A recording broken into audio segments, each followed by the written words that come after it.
मिहिर उस बूढ़े आदमी को अजीब तरह से देखने लगा। क्योंकि हम एक ही जगह पर रहते हैं और एक तरह से देखा जाए तो ये एरिया हमारे ही गांव के अंदर आता है, इसलिए तुम्हें हम सबको भी मुआवजे के तौर पर पैसे देने पड़ेंगे। उस बूढ़े आदमी की बात सुनकर भीड़ में बैठे एक और आदमी ने कहा, हाँ उन्होंने ये बात बिल्कुल सही कही है। तुम मुझे बस 1 लाख रुपए दे दो, या अगर तुम मुझे 80,000 भी दे दोगे ना तो मुझे वो भी चलेगा। मुझे पैसे दो और हम यहाँ से चुपचाप चले जाएंगे। जैसे ही दूसरे आदमी ने ये बात बोली, मिहिर ने उस बूढ़े आदमी और उस दूसरे आदमी को घूर कर देखा। उन दोनों ने ही बड़ी बेशर्मी से पैसे मांगना शुरू कर दिए हैं और मिहिर के इतना समझाने के बाद भी उन्हें कुछ भी समझ में नहीं आया। तभी मिहिर ने एक गहरी सांस लेते हुए बिल्कुल कोल्ड एक्सप्रेशन के साथ कहा, और अगर मैं तुम सबको पैसे ना दूं तो क्या करोगे तुम लोग? मिहिर की आवाज सुनते ही वो बूढ़ा और ज्यादा गुस्से में आ गया और वो खिसियाते हुए मिहिर को देखने लगा। बूढ़े आदमी ने मिहिर को घूरते हुए देखकर कहा, अगर तुम हमें हमारे पैसे नहीं दोगे तो हम रोजाना यहाँ आकर तुम्हें इसी तरह से परेशान करेंगे और तुम्हारे ट्रक को बाहर नहीं निकलने देंगे और इसी तरह से तुम्हारा रास्ता ब्लॉक करके बैठेंगे। मिहिर चुपचाप उस बूढ़े आदमी को देख रहा है। तभी निखिल मिहिर के बगल में आकर खड़ा हुआ और बोला, मिहिर सर, मुझे लगता है ये लोग इतनी आसानी से यहाँ से जाने वाले नहीं है।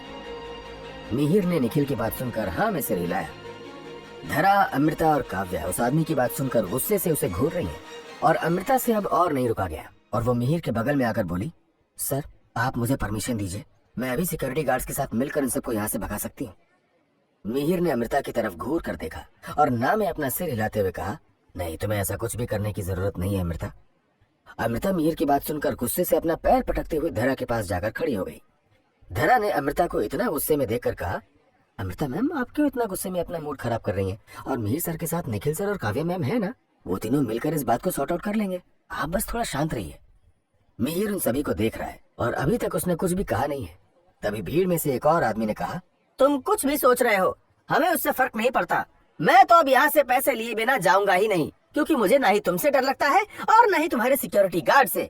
ज्यादा से ज्यादा क्या ही कर लोगे तुम हमें भगाने के लिए? सिक्योरिटी गार्ड्स का इस्तेमाल कर लोगे ना, कोई बात नहीं। वैसे भी मेरे तो ना ही फैमिली है और ना ही बीवी है, ना ही कोई बच्चे हैं। तुम्हारी किसी बात पर मैं राजी नहीं होने वाला। मिहिर के पास अभी फिलहाल उन लोगों की इस बात का कोई जवाब नहीं है। जिन लोगों ने इस तरह की बातें बोली हैं वो दिखने में ओल्ड सिटी के आसपास के गांव के लोग तो नहीं लग रहे हैं। उनकी बोली से साफ पता लग रहा है कि वो गांव के लोग तो बिल्कुल नहीं है, बल्कि वो हायर किए हुए गुंडे हैं। उन दो लोगों की बात सुनकर अब एक एक करके गांव के सभी लोग इसी तरह की बातें करने लगे। हाँ बिल्कुल सही कह रहे हो तुम, ये हमारे पुरखों की जमीन पर रहकर इतना पैसा कमा रहे हैं तो इन्हें हमें कुछ तो मुआवजा देना बनता ही है। हाँ हम तुम्हारी किसी भी बात से अब डरने वाले नहीं है, हमें मुआवजा दो। मिहिर इन सभी लोगों की बातें चुपचाप सुन रहा है और तभी उसकी नजर सिक्योरिटी गार्ड देवेश पर पड़ती है। देवेश अपने जूनियर को उन गांव वालों के बीच में बैठे एक आदमी की तरफ इशारा करते हुए कुछ कह रहे हैं। मिहिर ने देवेश की तरफ देखा और वो उसकी बातें करने के स्टाइल को देखकर समझ गया कि उसने उन गांव वालों के बीच में बैठे उस गुंडे को ढूंढ लिया है। सिक्योरिटी गार्ड बड़ी ही शांति से गांव वालों के बीच में बैठे उस आदमी को उठाकर दूसरी तरफ ले गए। मिहिर और निखिल ने इस बात को नोटिस किया। मिहिर ने उन सभी की बात सुनकर कहा, अच्छा तो आप में से कुछ लोगों का परिवार यहाँ पर नहीं है और इसीलिए आप लोग किसी भी चीज से नहीं डर रहे हैं। अच्छी बात है, लेकिन क्या यहाँ पर जितने भी लोग बैठे हैं उनमें से किसी को भी अपने परिवार की चिंता नहीं है? काव्या, अमृता, धरा मिहिर की तरफ बड़ी गौर से देख रही हैं और मिहिर ने आगे बोलना जारी रखा और कहा, अब आप लोग सोच रहे होंगे कि मैं ये क्या बोल रहा हूँ। मेरा तो कहने का बस इतना ही मतलब है कि क्या वेन्यू ग्रुप में आपके परिवार से कोई भी काम नहीं करता? इतना बोलकर मिहिर एक पल के लिए चुप हुआ और उन सभी के एक्सप्रेशंस को नोटिस करने लगा। कुछ देर बाद मिहिर ने कहा, सोचिए अगर जो लोग वेन्यू ग्रुप में काम कर रहे हैं उन्हें जब पता चलेगा कि उनके घर वाले और उनके रिश्तेदार इस तरह से यहाँ पर बैठकर कंपनी का काम रोक रहे हैं और वेन्यू ग्रुप के लिए परेशानियां खड़ी कर रहे हैं तो उन्हें कैसा लगेगा? उसकी बात सुनकर वो सभी लोग थोड़ा सोच में पड़ गए। तभी मिहिर ने कहा, और सोचिए आप लोगों के परिवार में जितने भी लोग वेन्यू ग्रुप में काम कर रहे हैं उनकी सैलरी से आपका घर चल रहा है और अगर मैं आप लोगों की वजह से उन्हें उनकी जॉब से निकाल दूं तो क्या ये आप लोगों के लिए सही रहेगा? वहां बैठे सभी लोग मिहिर को अब और ज्यादा गुस्से से घूर कर देखने लगे। तभी निखिल ने मिहिर की बात सुनकर हाँ में सिर हिलाते हुए कहा, और वैसे भी मिहिर बॉस पूरी कंपनी में हर तरह के बदलाव कर सकते हैं क्योंकि वो तो कंपनी के बॉस हैं और उन्हें कुछ भी करने के लिए किसी की परमिशन की जरूरत भी नहीं होती। तो आपके रिश्तेदार और बाकी काम करने वाले लोगों को हटाने में उन्हें ज्यादा देर नहीं लगेगी। काव्या ने जैसे ही ये बात सुनी वो अपने मुंह पर हाथ रखकर मुस्कुराने लगी। और तभी अमृता ने काव्या को मुस्कुराते देखकर धरा से पूछा, धरा, क्या मिहिर सर जो बोल रहे हैं वो सच है? क्या बॉस उन सभी लोगों को जॉब से निकाल देंगे?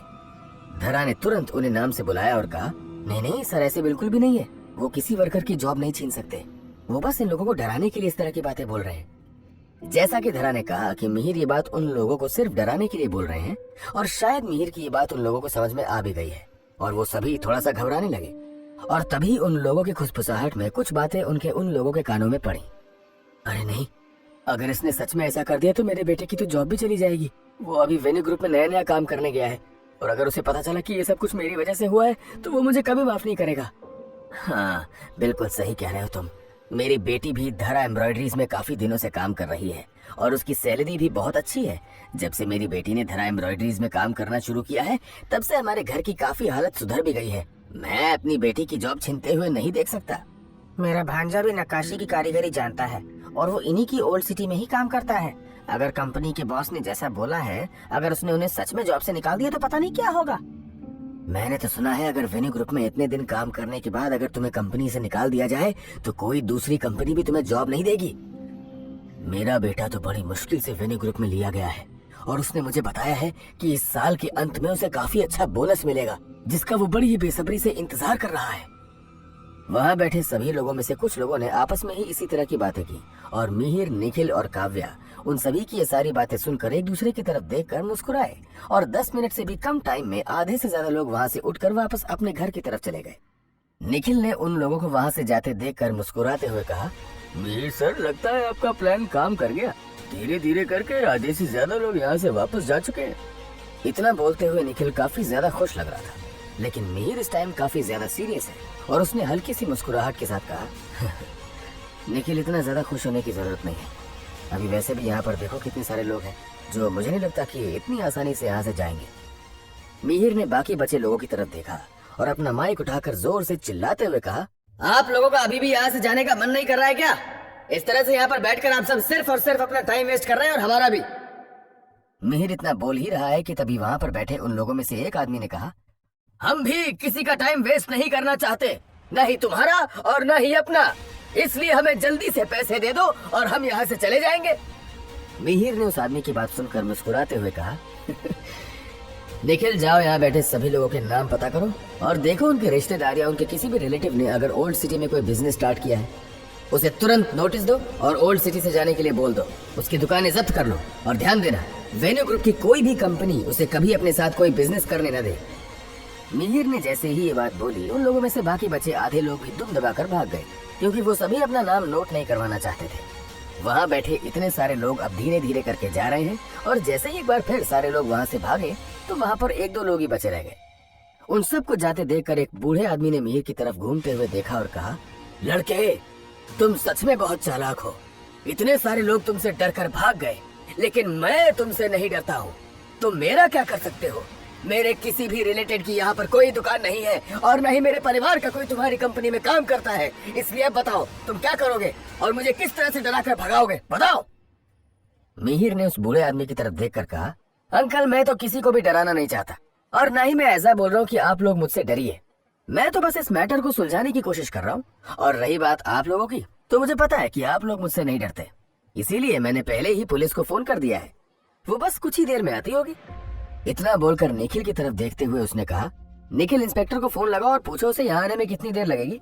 निखिल ने मिहिर की बात समझते ही तुरंत अपना फोन निकाला और फोन पर बात करने का नाटक करते हुए कहा, हेलो इंस्पेक्टर, कहाँ हैं आप? मैंने आपसे कहा था ना, जल्दी पहुँचे यहाँ पर। कुछ लोग वेन्यू ग्रुप के साथ बहुत बुरा बर्ताव कर रहे हैं और इन्होंने हमारी कंपनी के रास्ते को ब्लॉक कर दिया है और प्लीज आकर इन्हें यहाँ से हटाइए।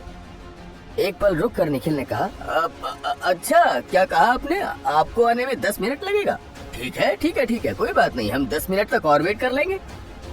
इतना बोलकर निखिल ने वापस अपना फोन जेब में रखा और मिहिर की तरफ देखकर कहा, बॉस, 10 मिनट में इंस्पेक्टर यहाँ अपनी टीम लेकर पहुँच जाएंगे। क्या करेंगे वो लोग इंस्पेक्टर का नाम सुनकर? क्या मिहिर की स्ट्रिक से वो लोग वापस अपने घर जाएंगे या अपनी जिद पर अड़कर वो वहीं बैठे रहेंगे? जानने के लिए सुनते रहिए रईस ज़्यादा, सिर्फ और सिर्फ पॉकेट एफएम पर।